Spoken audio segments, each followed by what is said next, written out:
gentlemen, welcome back to HMP. Boy, do I hope you like Italian Star Wars ripoffs, because today we're talking Star Odyssey from 1979. I'm your host, Adam Portress, and joining me today, they call him the fighting hero of the galaxy, sweet Sean Zakovacs from the internet. If they do, they're lying. Oh, come on. You're the biggest galaxy saver out there. And, of course, Bruce Leslie is out celebrating his youngest birthday this week. So, if there's a chance for cake and a possible animatronic band, you know that Bruce is going to be there.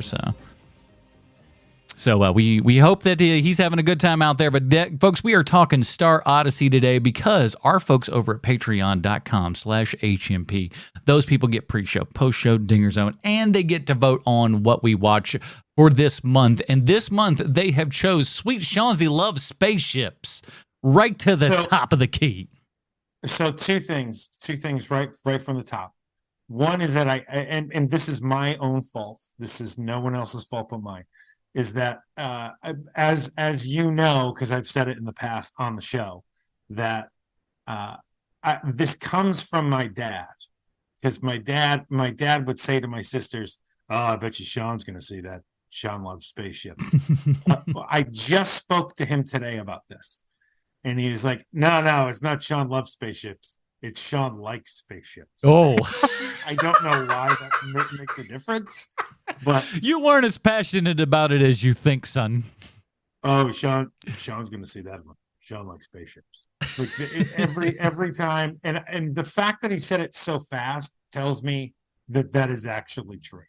That Sean likes spaceships, and so that's and it's completely my fault because I've messed with that myself. To be pure, to keep the whole thing pure, Sean likes spaceships. Sean likes spaceships. Yes, Sean likes spaceships. The other thing, you think your father would use that kind of flowery language around the house? I don't think so. Brian definitely would not. I love you, son. Nah. I have never heard those words. Oh my God. And I'm not even kidding. So the next part to this is, do you think that I could get like a music stinger for this, since it's all month long? Yeah, we can come up with something. That'd be awesome. I mean, it doesn't even have to be something fancy. It could be something really quick, like a bumper, like bow, bow, bow, bow, bow, bow, Sean likes spaceships. Got it. Like done and done. We can produce that up. Cool. Piece of cake. So Star Odyssey is the first one off the docket here, 1979. After Star Wars, the entire world was just like, we got to get some of that Star Wars money. This space stuff's really catching on here in the late 70s. And after Star Wars, everybody was like, bro, we got to get a piece of this. And of course, the Italians, no strangers to ripping things off, were like, oh, we've got a little something called Star Odyssey here that we can hook you guys up with. So how did this selection come about? Well, I last minute was running around because I did not take it for granted that the good folks of HMP would correctly vote for Sean likes spaceships, and they did. And so I had to go to my list, and over the course of like the last 2 years, if I come across something where I'm like, never heard anyone talk about that movie before, I'll write it down.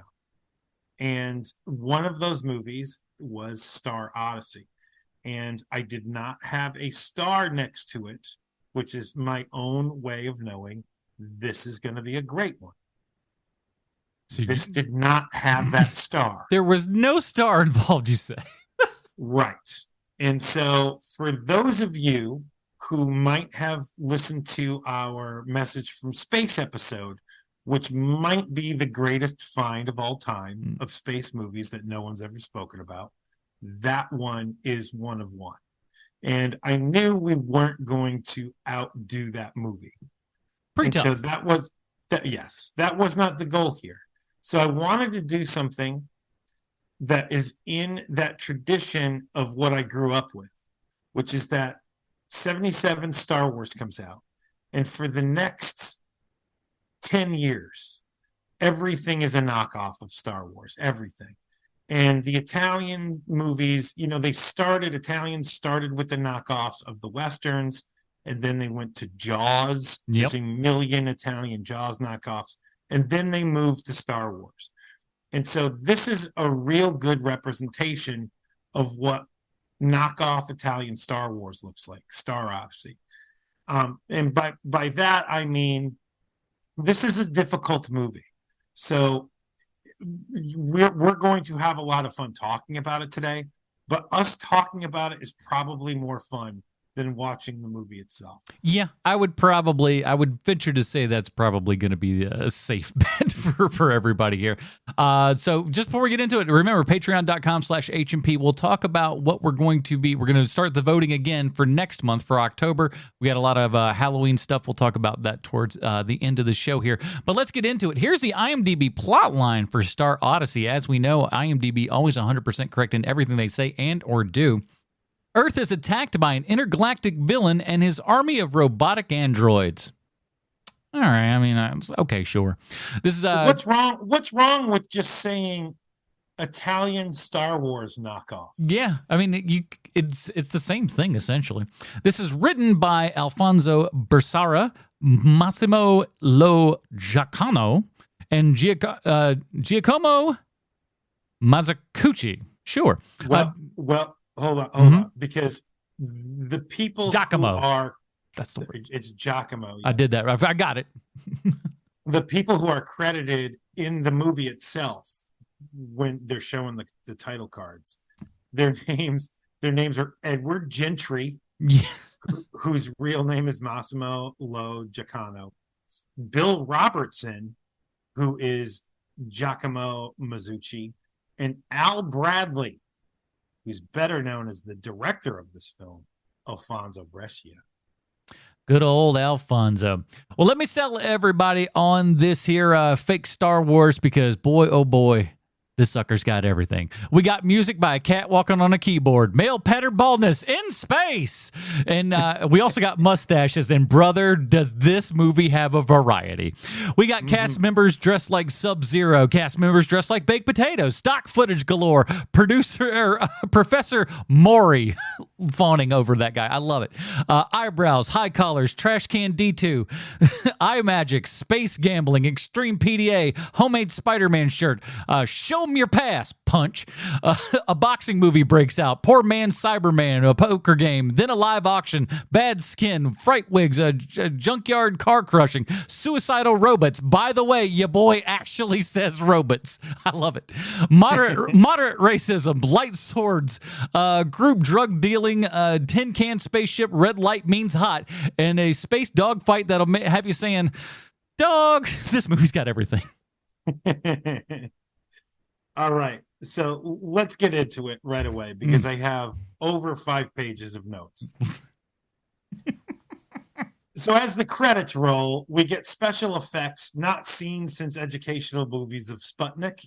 And like you said, a soundtrack that sounds like it might have been played on the world's first electric keyboard. A lot of wow and flutter in this entire film.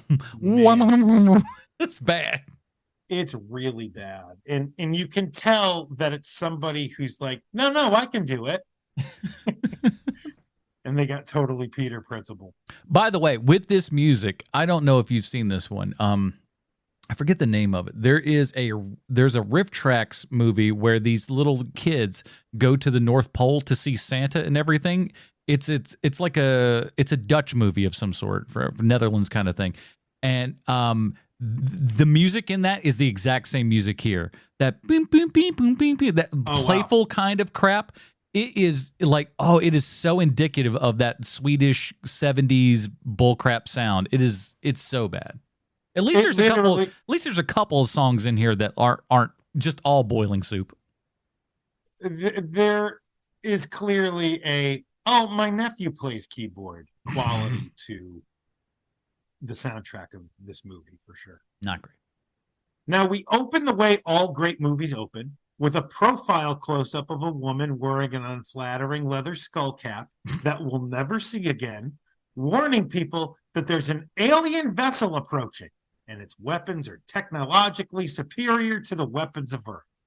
Everyone at the base is only mildly surprised by this, and we see the captain of this base, who I feel confident in saying is easily the gayest man in all of 1979 Italy. He decides he's going to send out a ship to force this alien craft to land. We see the bridge of this alien ship, and a guy who I am sure is in no way a Darth Vader allegory says to his crew, blow up that ship. This guy, who is in no way Darth Vader, has a long cape with a comically high collar, and his face looks like a pineapple. A pineapple wearing a gloriously long 70s style wig. It's just like every art design choice in this movie is fantastically hilarious. Yes. Everything looks like it's held together with duct tape. You can see, like, you can almost pick out references when you like look at, like, this wall is clearly designed to look like Star Wars. This wall of monitors is clearly Star Trek. It's like they you could see them just specifically pulling stuff and just going, yeah, throw that up there. It's fine. They do, and they go back and forth and back and forth. And one of the things that I know about this movie is that they made another Star Wars knockoff either before or after this movie. So they made 2 Star Wars knockoff movies back to back. Yeah, this director like did several of within 1979 itself directed a couple of space movies or whatever. So like they were churning them out like butter, man. They did not care over there.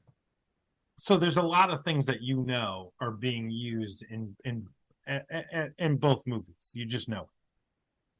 So the people on the Earth base attempt to blow up the alien ship, but just before they do, the gay captain says, "We finally make first contact with an alien species, and this is how we greet them." They fire hyper lasers at the alien ship, but no dice. It doesn't work. And Darth Pineapple says, if they want to see a show of force, let's give them one. And even though the movie is in color, we then cut to several scenes of black and white newsreel footage that I think might be from World War II. We see several European-style buildings get blown up, and it looks like utter destruction from 1944. Yeah, it's just this straight stock footage that is straight out of like Plan 9 from Outer Space, where they're just like, we ain't got enough money for this. Throw in some production value from other folks, please. That's clearly what this is. They're like, write some Earth into it. Yeah. We're going after Earth. That's the ticket. We cut back to the Earth base, and we learn that the aliens are blowing up all of Earth's military bases. No one knows what to do, but Captain Gay says he might know someone who does. A real loose cannon of a scientist named Dr. Maury. Oh, he's a maverick. And the captain talks about him for what feels like maybe 25 minutes and just talking and talking and talking. It's and so gossipy. Yes. It's not even like just facts about him. It's about like the things that like a neighbor who doesn't like you would say about you. We learn that this professor, he don't play by no rules, and he definitely don't work for no Earth government. One time, Captain Gay had to lock him up. In fact, there's really only one guy that works for the Earth government who will talk to. A guy who works at the base they call Hollywood. We meet Hollywood. He's the least Hollywood person you've ever seen in your entire life. Whatever you imagine Hollywood looks like, he don't look like that. He looks like every other schmuck in this movie. Yes. And he has this really well-defined, greasy-looking mustache. It's disgusting. Oh, with the little swoops. With the swoops. And every time the actor stands, the actor makes a choice that he's going to place his fists on his hips like he's Superman from the old 50s TV show. It happens every single time. We then cut to the second scene in this movie, and keep in mind, we are 8 minutes and 2 seconds into the story at this point. We're only cutting to the second scene now. Next scene starts the way all great movies do, with an extreme close-up of an elderly bald man who immediately knows why the alien ship isn't being destroyed by Earth's lasers, an element known as Etherium. We only have like a kilo of it on Earth, but somehow these aliens have an entire ship made out of it. It's kind of like the kind of like Spice and Dune, I guess.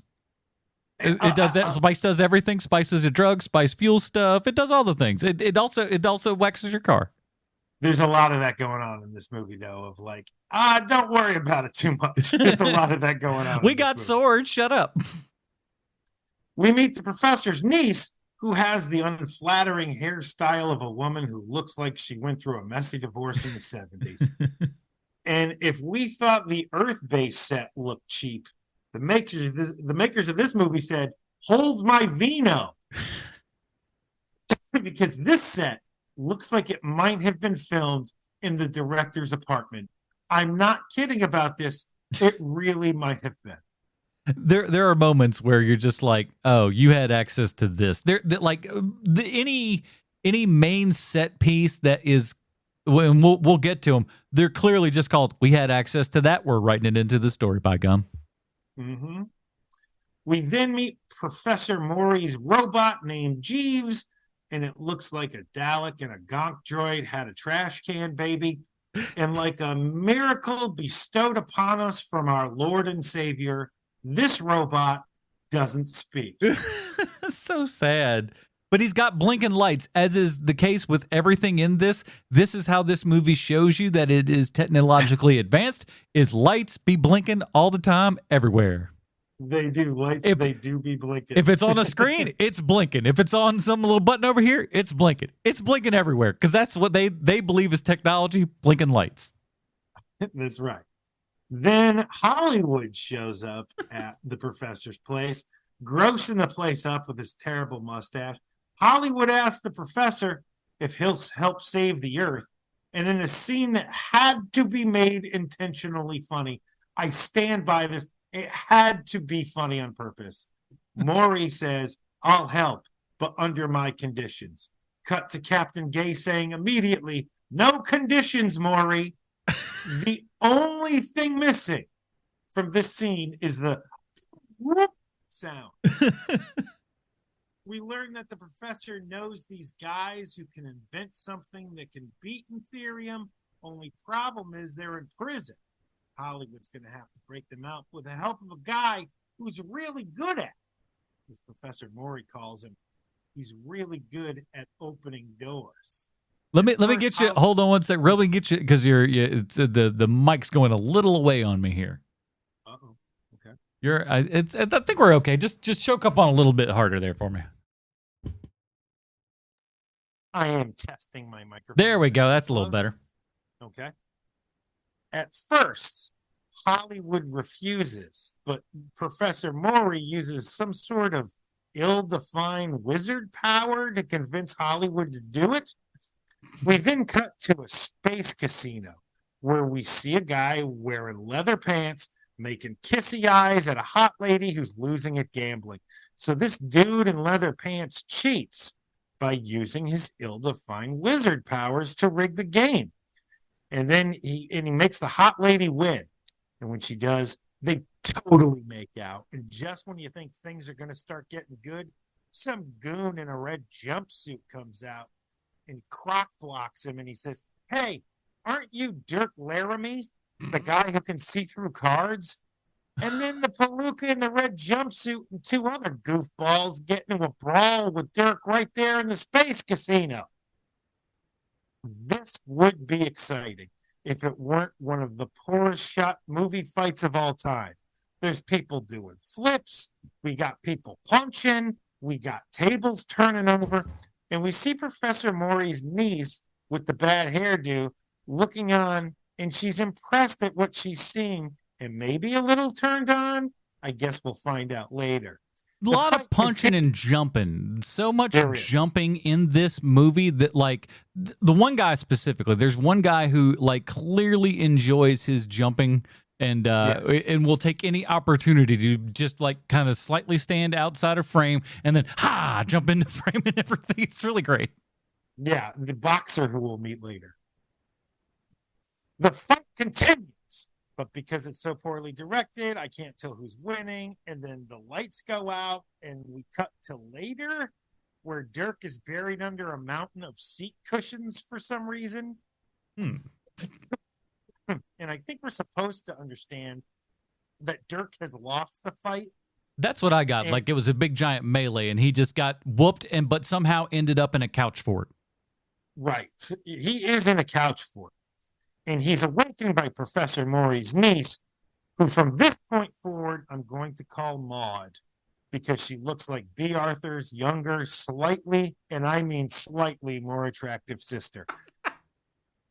She gets him to help, but not before Dirk attempts to make the moves on her, but it doesn't work. This is also the moment when I realized that not only is Dirk wearing leather pants, but he's also wearing a bedazzled spider shirt that I could totally rock out if I start doing sit-ups again. We then cut to Darth Pineapple's ship, and we learn that he's collecting and mind-controlling black guys to, let's be charitable and say, use in his army without their permission. Yeah, Let's put it that way. Well, I don't know. They often do go into it, just be like, yeah, we're making slaves. We're getting slaves up in here. You're like, what? Okay. Yes. And the optics are as bad as they seem. Yeah. There's enough in there where, like, at first you're just going like, oh, is this what we're doing? Then you get, oh no, it's what we're doing kind of a lot, huh? Okay, great. Interesting. And if you are someone of African American descent and you haven't shut off the movie at this point, you probably should anyway, because it doesn't get better from here. Yeah, anybody at this point, you should probably ask yourself some questions about you and your life. Yes. Hollywood and Dirk meet for the first time when we learn that Hollywood has won a medal for galactic bravery. And he shows it off. It's pinned to his shirt. But actually, it's a sheriff's star that looks like a child's toy you'd find in a grocery store next to the greeting cards. I love how pudgy he is in that costume and everything too. He's trying to pull off some Han Solo vibes, but it just doesn't happen. It doesn't work for him or anything. He's just like, you're just a little old, out of shape Italian man. Come on now. Yeah. Dirk uses his ill-defined wizard powers to make Hollywood steal a ship for him so that they can go to the moon prison. I says moon prison, which would have been a way better name for this movie than Star Odyssey. But what do I? Yeah. We cut to the moon prison that isn't actually on. Okay, I think there's definitely a USB problem going on here because you're going up and down like madman here. Check your connection. So we cut to the moon base, which isn't or the moon prison, which isn't actually on the moon, and we see the second cheapest set on this movie, which is just people standing in alcoves as jail staff walks by them, and the jail staff stops at a lady prisoner, and one of the jailers says, "Hey, she's good looking," and they move on. This means that there's no way that this will come up later. No. We then cut to, I'm not making this up, a man versus robot boxing match. And what is easily the best scene in the movie, where we learn that the robot who is fighting in the ring has killed over 12 different human boxers. But the human he's currently up against seems pretty crafty. And a guy in the crowd yells out, "Tear off his differential." And I smiled quietly to myself. Cut to a scene where we see Dirk cheating at gambling again, using his ill-defined wizard powers, and he sees the lady that he helped cheat at gambling earlier. Where are they? I thought Dirk and Hollywood stole a spaceship and were headed to the moon prison. It doesn't matter. We then cut to a scene where Captain Gay is telling Hollywood that they need to find out what the alien space vessel is made of. I thought Hollywood was on a stolen spaceship with Dirk heading to the moon prison. I also thought we already knew what the alien space vessel was made out of. We found out in the second scene of this movie, it's made of Ethereum. It doesn't matter. We then come to a space auction where we see all kinds of crazy aliens. So crazy, like a lady wearing a purple wig. And there's another guy wearing a mask someone presumably stole from a costume shop. They all have slightly weird, different kind of makeup, so it's not really their skin tone, and you're like, maybe that's something. I don't know. Maybe. It's not good. No. for auction is a planet that is uninhabitable and has destroyed a moon, but it has valuable minerals. They auction off 2 more planets, and when I'm about to lose my mind because I have no idea why we're at this auction, we see that Darth Pineapple is there, and he wants to buy Sol 3, which is better known as Earth. He tells a guy standing next to him that there's millions of slaves on the planet, and he can't wait to win the auction. The guy standing next to him tells him he'll pay 1,000 space credits for each slave. And that's when I realized that everything we've just seen is a flashback, but there's nothing about these scenes to let you know what you're watching. You have to use context clues provided to make your own conclusions. That's why Darth Pineapple is invading Earth. He wants to make us all slaves. But in 1979, I was a toddler. That wouldn't have been cool, bro. I like the idea that like if we get slaves, they're even just toddler slaves. We put them in little leg irons and everything, and have them walk around just like little toddlers. That'd be great. They do the light work. Come on. Their little hands can clean the bullets. Hey, isn't that what they did for Snowpiercer? With like the kids were so tiny they could get under the train and fix all the linkage and stuff. Only the kids. That's why they kept the kids around. Yep. We then cut to the moon prison. No, hold on a second. Darth Pineapple buys Earth for 100 million credits, which makes another guy at the auction mad. And Darth Pineapple uses his ill-defined wizard powers to knock him out right there at the auction, and no one cares at all. And we know he's not dead because we hear someone in voiceover say, "Stop it, you'll kill him." How do you gotta feel though, being the other planet that like went just before Earth that didn't get any bids? Because they were like, hey, here, going once, going twice. What do you got for 50 cents? 2 bits? Who wants to buy this? And then they're just like, well, nobody. All right, moving on to lot 3. Here comes Earth.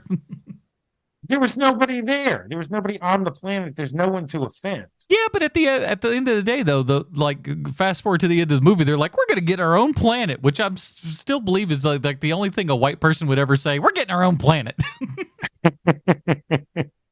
Like, you would need your own planet, Janet. Jeez Louise.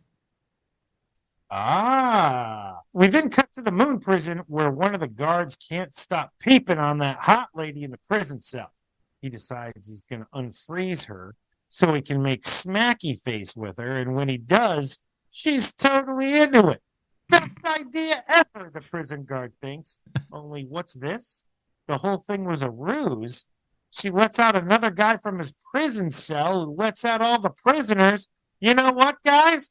I don't think that hot lady was into that prison guard at all. The prison riot starts up, and you've never seen so many judo chops in your entire life in one scene. Prisoners chopping guards, guards chopping prisoners. It's a real melee. When they cut the prison, we cut to the prison warden's office, and Dirk and Hollywood are there. And the warden loses his damn mind every time he touches this small glass statue on his desk. But I can't tell. Does it hurt him? Is he going number 3 in his pants? I have no idea. But Dirk takes the object away and starts using his ill-defined wizard powers on the warden. And just before we can find out what he's about to ask him, we then cut to man versus robot fight. Yeah, if you can't come up with any kind of plot, just cut back to this boxing ring that we have rented and fight this like the cheapest looking Cyberman ripoff you've ever seen in your life, fighting in a ring, and these people are cheering like it's Tyson Holyfield.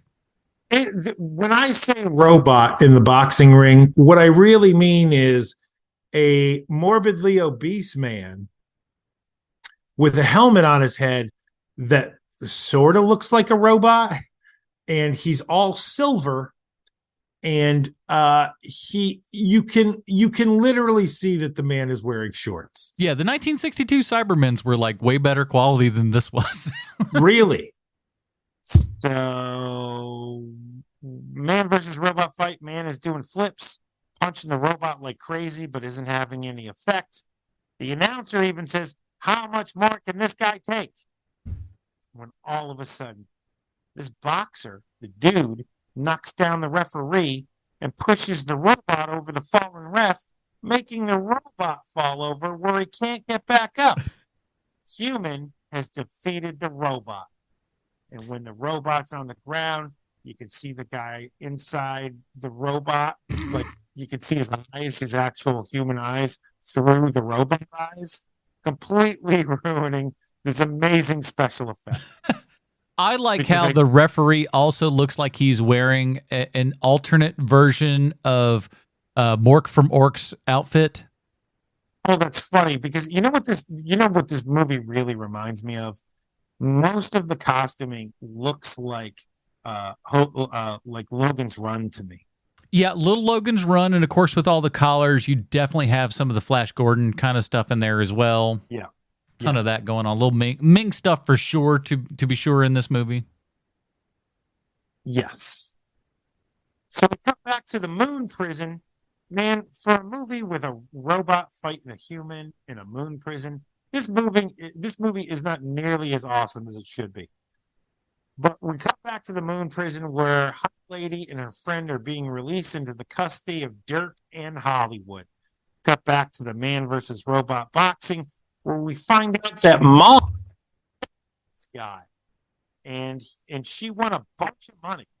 Her uncle has always called this boxer the best fighter in the galaxy. She recruits him, and of course, the boxer, who has a comb over and real bad male pattern baldness, has some friends who he also wants to bring along. So they go to a junkyard together, where we watch the boxer take 15 minutes putting two robots together in a junkyard. And when he switches them on, I've got some bad news, everyone, because these robots talk. Oh, boy, do they ever. They never shut up, and they're in love. And they never, ever stop talking, ever. And we learned that they had a suicide pact. This is the weirdest part. It is so strict. And the boy robot is pissed that the boxer turned them back on. So what do these two robots bring to the table? They can phase through objects, kind of like Kitty Pryde, but really, really annoying. The team is finally assembled, and they all stand around as the professor makes with the yakety yak. And the two people who escaped from moon prison, we find out, are named Bridget and Sean. And the professor gets the Ethereum because they'll need it in order to make something that can defeat this Ethereum. The outfit Bridget is wearing makes me say only Italians would think black leather dominatrix gear is the outfit of a scientist lady. Pineapple can sense there's a human who has ill-defined wizard powers, just like he does, and Professor Mori can sense Darth Pineapple as well. We watch the team screw around for a while as Darth Pineapple's army advances on Professor Mori's compound, and they brainwash Maud. Darth Pineapple's army tries to take the others as well, but male pattern boxer steals one of the bad guys' laser swords, and he kills 8 of them. The filmmakers try to make a big deal out of this laser sword, but it's lame when compared to a movie that may or may not have come out in 1977. But while male pattern baldness is laser sorting Darth Pineapple's army, he realized, hey, this army is just robots. Robots who all wear white beater wigs for some reason. Yeah. Our team take pills to make it seem like they're all dead to the beetle bewigged robots, and they escape. Professor Mori and Darth Pineapple get into a mind fight, and Professor Mori wins, but barely, keeping Darth Pineapple and his army grounded on Earth. I don't know why this is helpful. This makes Darth Pineapple call his dad, I think. Is that his dad? I'm not sure. Listen, listen, I'm going to tell you right now, everybody. This movie does not pass the phone test in any way, shape, or form. It really does. And the fact that the quality that you've got to begin with is like looking through terry cloth. It gets tough to even realize what the hell's going on the screen half the time because it's like you're looking through muddy water. So, Adam, guess how many times I watched this movie? Ooh, if it's more than once, you've done some harm. Then I've done some harm. Mm. I've seen this movie 3 times this week. Oh my word! And you're still here, huh? And I'm still here. Listen, everybody, there are a lot of problems in this world right now, but if Sean can watch this 3 times in 1 week and still live to hear about it, I think that you too can overcome any of the problems that you might have in your life, be they whatever they may. Thank you, Adam. You're welcome. So back to Darth Pineapple's maybe dad. Sure. He looks just like Darth Pineapple, except instead of long, luxurious 70s hair, he's bald. And this guy tells Darth Pineapple tells this guy that they could have slaves with this kind of power, this ill-defined wizard power. They could take out the competition, whatever any of that means. Meanwhile, Bridget has figured out a new element that will take out Ethereum, and Sean immediately starts taking credit for it, even though he did nothing, by saying things like, "Can't believe it, we did it." It's pretty great. But before the real celebration can happen, the new element explodes. Turns out it's like my ex-wife, because it's completely unstable. Hey. What? Hello. Everyone is sad about this, but then the 2 annoying robots get a hold of the new element, argue for what feels like 10 minutes, and fix the problem. So the robots let the team know that Professor Mori has been taken, which I didn't remember happening. But if you can't trust the word of a really annoying robot, who can you trust? We only have 20 minutes of this movie left when Dirk and the annoying robots follow Darth Pineapple's army back to their spaceship, which looks suspiciously like the back of a U-Haul truck. And they free Maud from mind control. The spaceship looks like nothing inside. Anytime they go into the spaceship, it's clearly all just rooms in some place. Nothing is designed like anything that you would imagine it to be. You're like, oh, we're on a spaceship now? This is what the inside of that spaceship looks like. It makes a TARDIS look gigantic inside, because it's that same kind of idea. You walk in there, you're like, where are all these hallways? How is that in this like little weird ass thing that's on the ground here? No. Well, the people who made the original Doctor Who series figured out, oh, you know what? If we just keep everything like a black backdrop, it'll look better than whatever crap we could come up with, because we have no money. Yeah. And the Italians don't think that way. The Italians think, oh, you know what? We can make a hallway and we can put wallpaper on it to make it seem futuristic. Yeah, it's like it's got a pattern on it. Isn't that kind of like, ooh, you don't know what kind of pattern that is. It's not paisley. A space pattern. Our team enters the ship and the world's worst lightsaber fight starts. It's sort of like the hallway fight in the raid, except everyone is slow and have never had a sword in their hands before, obviously. And people keep making noises like ooh and ah as they're fighting. The good guys win, and Darth Pineapple says the line, "You fools! I'll teach you to rebel against your new master. You will all die in atrocious agony." And with his ill-defined wizard powers, he starts turning up the heat in his own ship. The team needs to escape before they get burned alive. Everyone gets out except Maud is trapped inside, and it's up to Dirk to get her out. So Dirk uses his own ill-defined wizard powers to reach out and communicate with her. If they combine their mental abilities, which is something we've never seen Maud do before in this entire movie, maybe they can get the door open. They do so, and surprising literally no one, the door opens and they escape. Darth Pineapple's ship takes off for space, but the Earth's defenses send a bunch of spaceships after him. But wouldn't you know it, Darth Pineapple's dad has showed up and brought a fleet of ships with him. We get some pretty cool model work here, and we're gearing up for what I'm sure is a legendary space battle. But you know what? All of the like little quote unquote interiors of the spaceships that everyone is flying in this kind of dogfight and everything are clearly just like, you want to talk about black background. That was one where they were just like, okay, get the camera close to his face. We're going to make the background, put a couple lights in there, because that's how we do that's how we do tech. Throw some lights in there, put it out of focus, and then boom, you're in a cockpit now. Also start wailing on that keyboard. Yeah. That helps too. Now, you guys remember earlier when I said that there was going to be a legendary space battle?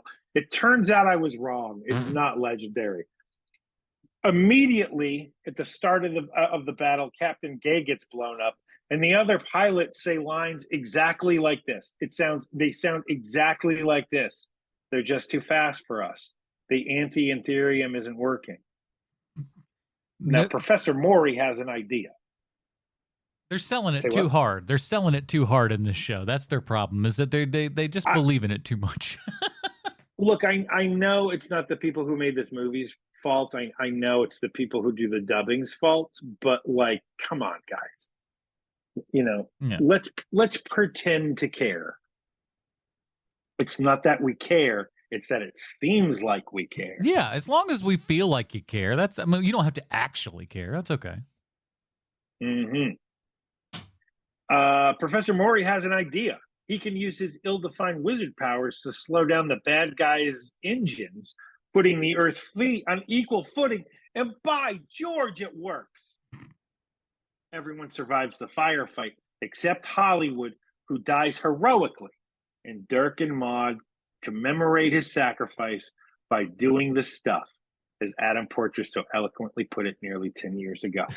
We cut back to the final scene of the movie, and like all great movies, the final scene takes place at an auction where Bridget and Sean and Darth Pineapple sell Earth to a different bidder, which is totally confusing. Are they selling out Earth to make money? Are they attempting to swindle this new bidder? No one knows, but the credits roll, leaving the door open for what I'm sure were to be many, many sequels in this universe, and the credits roll. The end. It is it's something else. I will say I give them credit for it being 1979, right? And kind of trying to do their best to rip off lightsabers in their best way. It feels like they got kind of the idea of what they did over there before they, kind of rotoscoped in the actual colors for all the blades and stuff. Because if you see some of the behind the scenes, original stuff on New Hope and everything, each of the lightsabers has this reflective material that once, filmed and everything really shines bright back at you and whatnot. So it feels like they had that there, but didn't also have the extra wherewithal to, make a color out of that, because that's a lot of work. Tracing that through all the things. And if you've got all those swords in there, you couldn't imagine the headache that would be for an Italian crew in 1979. No sirree, Bob. Oh my God, man. It must have taken them forever, because there's a lot, like, look, like the lightsaber fights in this movie are terrible, but they try to make up for that with the amount of lightsabers. They got a lot of them. Yeah. They have a ton of them. We'd have to wait till episode 2 before all that happened in our worlds and stuff, but there must be 20, 30 of them on the screen at the same time. And they're just like, look, it looks cool. What's better than 2 lightsabers? How about 30? Yeah. All right, before we get to our final review, we have to ask ourselves how this Space Italiano relates back 1-to-1 with Sylvester Stallone. Why, thank you, Adam. I have a prepared statement, but be it a short one. Why? You didn't have time to... All right, fine. Hello, Mr. Stallone. I did it to myself. I'm the one who picked this movie. Turns out no one who worked on this has ever worked with you. The guy who plays Hollywood is in the movie The English Patient, and the actress who plays Bridget is in The Way of the Dragon for some reason, but that's as close as we get. However, this movie was shot in Italy, and you love Italy. In fact, in 2022, you were seen in Rome, and you got bum rushed by fans as you were enjoying an evening with a lady who, let's be honest, was born the year you were shooting Rocky IV. And that's your Stallone connection this week, the country of Italy. I hope to hear from you soon. Your pal, Sweet Shanti from the internet. Hey, they called me Italian Stallion for a reason, people. Put it together. It's true. I mean, if you couldn't have seen this one coming from a mile and a half away, I don't know what to tell you. I mean, the lady in this picture, if she is 40 years old, she is very old. Yes. And standing next to her is Sylvester Stallone, who weirdly, I don't know how this is possible, looks pretty good for his age. He's 70 years old, and with all that crazy plastic surgery he had in the 80s, he still looks okay. But it looks very weird. It looks like Grandpa's taken out his oldest daughter or his oldest granddaughter. That's literally what it looks like. We'll take it to the ice cream social, and then we'll be back at home before 4. That's right. It's okay, Stallone. We'll let you pass this time. Well, all right, let's get down to it. Here at HMP, we have our own patented Robin rating system. Have you ever heard of all the Robins that Batman used to go with? Yeah, there's been a whole bunch of them, and we rate our movies on those systems. That's right. We're weird. I'm going to go first here since you kind of brought us through all this, and it's your fault. It really is. Space Odyssey is... Here's the thing. A lot of times we will talk on this show about like, oh, this is a movie, it's bad or whatever, but there's something about it that's at least enough redeeming. You have a good enough time. There's enough laughs to go around to where you're like, I could recommend this to people for having a stupid time with this. I can't do that with this one. This is not even a stupid time. It is stupid, but it's also something that you could at least have on in the background at best. You're not going to need to worry about following the story or anything because you just won't care. You won't care about any of the characters, and you're going to be going, this is an hour and a half? How? Yeah, Jason Todd for me. I can't recommend it. I can't recommend anybody, spend nearly 2 hours on this unless you just like, kind of watching junk. I will say, though, like you said, Pineapple Face Guy had a very Mr. Boogedy vibe to him, which I kind of dug. He does. But outside of that, can't recommend. You? Yeah, I mean, if you're somebody who likes seeing terrible special effects, because there are people like that, I could see you kind of fast forwarding to those parts watching this movie. But this is not good. I know I brought up a message from space earlier, and this is not that. And not only that, but like as a Star Wars knockoff, it's not very Star Warsy either. It's, yeah. I mean, like if on a scale of 1 to 5, 5 being the highest, this is maybe a 2 on the Star Wars scale. Like, yeah, there's robots in it. You've got like the Force in it. It's all over the place. The problem is everyone has it. Yeah. And like, it's not like it's not fun. This movie isn't fun.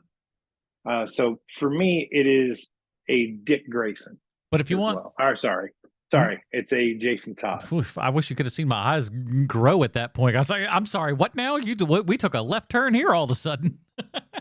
No, this movie's a Jason Todd. Yeah, that is it, everybody. We got the first week of Shawnzy Loves Spaceships down. Audio will be better next week. I promise. We've had some. I promise you that. Yeah, we've had some hiccups here, but we got through it. We figured something out here at the end. But thanks for hanging out with us. We'll talk about next week in just a minute. But I also before we get into I do want to say. Patreon.com/HMP. Like you guys voted for Shawnzy Loves Space or like spaceships. Let's do it right. So we want you guys also to vote on what we're going to be watching for next month. We're going to start those out now and kind of update you as the weeks go on. Please make your case for what you vote for in the comments over there, patreon.com/HMP. Of course, next month is going to be October, so we're going into the spooky season. So we're going through all kind of spooky movies here. Here are your options. We're bringing back Once Bitten, Twice Shy. That's our werewolves movies.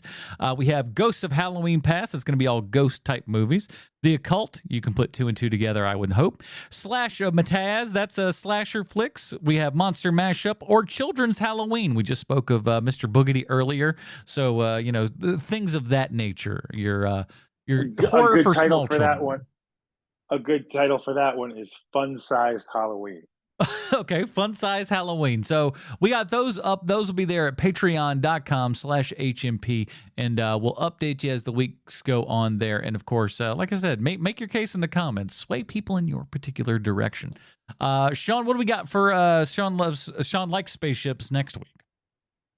Yeah, Brian would be mad. Brian would be really mad. Yeah, let's get it right. It's Sean likes spaceships. Yeah. Okay, Brian. Okay. So now we have next week. Sorry. We have what is it again? Next week is a Korean space movie from 2021, I believe. It is called Space Sweepers. It's on Netflix. I've seen it before. It is vastly, vastly different from the movie we saw this week. Well, it wouldn't take much. I will say this, though, at least within the time that it was, made in what do you say, 2021? At least here it's going to be bare minimum 480p. So we'll be able to actually see what's going on the screen, one would hope. So that is available on Netflix now, and we'll be checking that out next week, everybody. That is it. Join us next week for Space Sweepers. That's tough to say. From 2021, available on Netflix for Sweet Sean Kovacs from the internet, the absent Bruce Leslie. I'm Adam Portress. Stay super, everybody. Bye, Marty and Evie.